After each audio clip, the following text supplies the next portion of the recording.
Donc deuxième partie, deuxième volet de cette aventure avec Côte d'Azur Habitat. Deuxième mur ici, donc c'est au chêne. En fait, on est juste en face du premier mur fait par Jen Miller. On se retrouve avec un mur qui fait, je crois, 15 mètres de haut ce coup-ci. Donc on monte d'un étage. Et pour ce lieu spécifiquement, c'est Brian Caddy qui a été retenu parce qu'il a un style vraiment coloré, vraiment pop.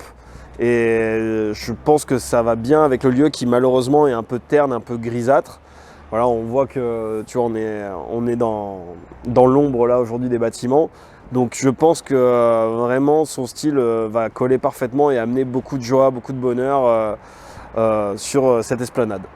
Moi c'est Brian Caddy, je suis artiste urbain. Moi, je travaille sur la forme et la couleur, entre l'abstraction et la figuration.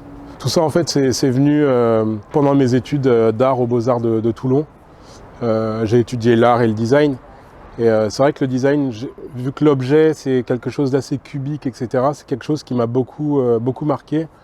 Et donc je travaille vraiment sur ces formes saillantes. Elles sont très colorées, ces formes vont être très colorées et souvent elles vont être contourées de noir. C'est le rappel en fait du graffiti que j'ai pu faire il y a des années.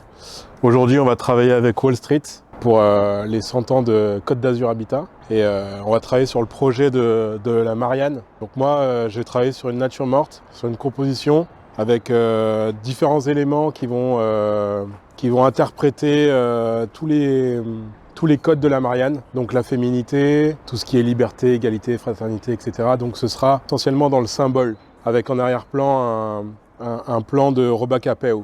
Voilà, de cette magnifique vue de Nice.